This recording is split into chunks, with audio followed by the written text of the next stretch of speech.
ನಮ್ಮ ಬೇರೆ ರೆಪ್ರೆಸೆಂಟೇಟಿವ್ ಇದ್ರ ಬಗ್ಗೆ ಆಲೋಚನೆ ಮಾಡಬೇಕು. ಆಗ ನಾವು ಹೋದಾಗ ಮಾತ್ರ ಅದ್ರ ಪರಿಸ್ಥಿತಿ ಏನು ಅಂತ ಗೊತ್ತಾಗ್ತದೆ. ನಾನು ನಮ್ಮ ಕನಕಪುರಕ್ಕೆ ಹೋದಾಗ ಇದಕ್ಕಿದ್ದಾಗೆ ನಿಲ್ಲಿಸ್ಬಿಡ್ತೀನಿ, ನಾನು ಅಲ್ಲಿ ರೋಡ್ನ ನಿಲ್ಲಿಸ್ಬಿಟ್ಟು ಟಾಯ್ಲೆಟ್ ಹೆಂಗಿದೆ ಅಂತ ನೋಡ್ತೀನಿ. ನನಗೂ ಇದನ್ನೆಲ್ಲ ಈ ಸಣ್ಣ ಸಣ್ಣ ವಿಚಾರಕ್ಕೆ ಅಂದರೆ ಯಾರು ಜವಾಬ್ದಾರಿ ಇರುವುದಿಲ್ಲ.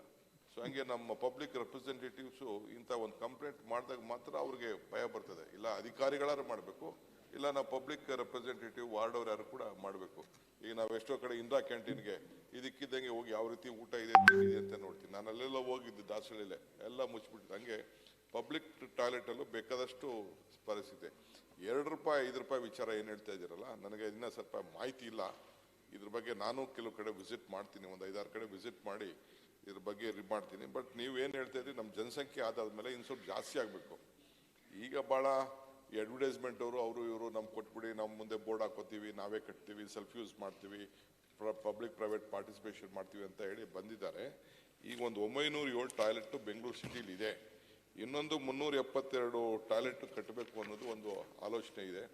ಐಡೆಂಟಿಫಿಕೇಶನ್ ಜಾಗ, ಬಸ್ ಇದನ್ನ ಫುಟ್ಪಾತ್ ಎಲ್ಲ ಗಮನದಲ್ಲಿ ಇಟ್ಕೊಂಡು ಗೌರ್ಮೆಂಟ್ ಜಾಗದ ಸೈಡಲ್ಲಿ ಇಟ್ಕೊಂಡು ಮಾಡಬೇಕು.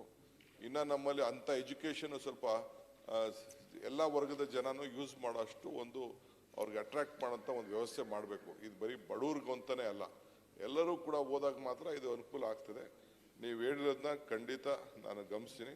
ಬಟ್ ನಮ್ಮ ತೇಜಸ್ವಿನವ್ರು ಹೇಳೋದು ಅದು ಸ್ವೈಪಿಂಗ್ ಕಾರ್ಡ್ ಕಷ್ಟ. ನಾನೇ ಇದನ್ನ ಕಾರ್ಡ್ ಉಪಯೋಗಿಸೋಕ್ಕೆ ನನಗೆ ಬರಲ್ಲ, ಅದನ್ನು ಪೇ ಕಾರ್ಡ್ ಅದನ್ನೆಲ್ಲ ಯೂಸಕ್ಕೆ ಬರಲ್ಲ. ಬಟ್ ಇರೋದ್ರಲ್ಲಿ will try to set right things. ತಮ್ಮ ವಿಚಾರ ನಮ್ಮ ಗಮನ, ಸರ್ಕಾರದ ಗಮನ ಸೆಳೆದಿದ್ದೀರಿ, ನಾವು ಅದಕ್ಕೊಂದು ಉತ್ತರ ಮಾಡ್ತೀವಿ.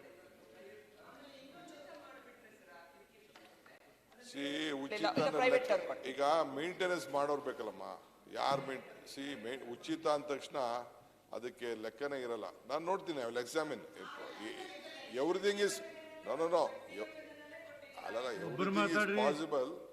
ಅಕೌಂಟಬಿಲಿಟಿ ಇರ್ತದೆ ಅಂತ ಅಷ್ಟೇ. ಅಕೌಂಟಬಿಲಿಟಿ ಇರೋ ದೃಷ್ಟಿಯಿಂದ ಈಗ ಬಾತ್ರೂಮ್ಗಳೆಲ್ಲ ನಮ್ಮನೆ ಬಾತ್ರೂಮ್ಗಳಲ್ಲಿ ಲೆಕ್ಕ ಹಾಕೊಳ್ಳಿ, ಬೆಡ್ರೂಮ್ಗಿನ್ನ ಬಾತ್ರೂಮೇ ಚೆನ್ನಾಗಿ ಇಟ್ಕೋತೀವಿ. ಈಗ ಅಂತ ಪರಿಸ್ಥಿತಿಯಲ್ಲಿ ಇದೆ.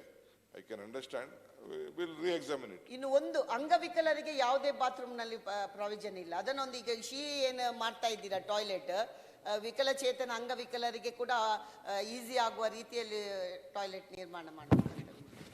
Thank you madam.